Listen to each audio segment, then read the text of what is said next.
IPL 2025 final match royal Challengers Bengaluru మరియు Punjab Kings మధ్య ఈ రోజు రాత్రి 7:30 అహ్మదాబాద్లోని నరేంద్ర మోడీ స్టేడియంలో జరగనుంది. ఈ మ్యాచ్లో విజేత ఎవరైనా ఐపీఎల్కు కొత్త ఛాంపియన్ లభిస్తుంది. ఎందుకంటే రెండు జట్లు ఇప్పటి వరకు టైటిల్ గెలవలేదు. అహ్మదాబాద్లో ఈ రోజు 37 డిగ్రీల ఉష్ణోగ్రతతో మేఘావృత వాతావరణం ఉంటుందని, వర్షం పడే అవకాశం ఉందని వాతావరణ శాఖ తెలిపింది. గతంలో క్వాలిఫైయర్ 2 మ్యాచ్ కి కూడా వర్షం అంతరాయం కలిగించింది. దీంతో మ్యాచ్ ఆలస్యంగా ప్రారంభమైంది. ఒకవేళ ఈ రోజు వర్షం తీవ్రంగా కురిస్తే మ్యాచ్ రిజర్వ్ డే జూన్ 4 కు మార్చబడుతుంది. రిజర్వ్ డేలో కూడా మ్యాచ్ జరగకపోతే కనీసం 5 ఓవర్ల మ్యాచ్ నిర్వహించే ప్రయత్నం చేస్తారు. అది కూడా సాధ్యం కాకపోతే లీగ్ దశలో టాప్ నెట్ రన్ రేట్ సాధించిన పంజాబ్ కింగ్స్ ను విజేతలుగా ప్రకటిస్తారు. క్వాలిఫైయర్ 1 లో పంజాబ్ ను 8 వికెట్ తేడాతో ఓడించి ఫైనల్ కి చేరింది. బౌలింగ్ లో జోష్ హజిల్వుడ్ మరియు సుయాష్ శర్మ రాణించారు. క్వాలిఫైయర్ 2 లో ముంబై ఇండియన్స్ పై 5 వికెట్ల విజయంతో ఫైనల్ కు చేరింది. శ్రేయస్ అయ్యర్ నాయకత్వంలో ఆకట్టుకున్నాడు.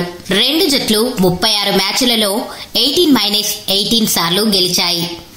అయితే ఇటీవలి 6 మ్యాచ్లలో ఆర్సీబీ 5 సార్లు గెలిచింది. ఇందులో క్వాలిఫైయర్ 1 లో 8 వికెట్ల తేడాతో విజయం సాధించింది.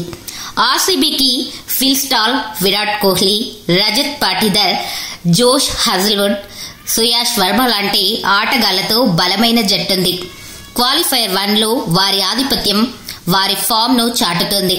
పంజాబ్ కింగ్స్ కి శ్రేయస్ అయ్యర్, నేహల్ వాధేరా, హర్షదీప్ సింగ్, యుజ్వేంద్ర చాహల్ వంటి ఆటగాళ్లున్నారు. వారి బౌలింగ్, ముఖ్యంగా హర్షదీప్ మరియు చాహల్ 180+ స్కోర్ను డిఫెండ్ చేయగల సామర్థ్యం ఉంది. వర్షం ప్రభావం లేకపోతే ఆర్సీబీ ఇటీవలి ఫామ్ మరియు హెడ్ టు హెడ్ రికార్డ్స్ ఆధారంగా స్వల్ప ఆధిక్యం కలిగి ఉంది. అయితే పంజాబ్ కింగ్స్ శ్రేయస్ అయ్యర్ నాయకత్వంలో గట్టి పోటీ ఇస్తుంది. ఏఐ అంచనాల ప్రకారం ఆర్సీబీకి 52% గెలిచే అవకాశం ఉందని, కానీ శ్రేయస్ అయ్యర్ నాయకత్వంలో పంజాబ్ కూడా గెలిచే అవకాశం ఉందని తెలుస్తోంది. వర్షం లేకపోతే ఆర్సీబీ స్వల్ప ఆధిక్యంతో గెలిచే అవకాశం ఉంది. కానీ వర్షం కారణంగా మ్యాచ్ రద్దయితే నెట్ రన్ రేట్ ఆధారంగా పంజాబ్ కింగ్స్ విజేతగా నిలుస్తుంది.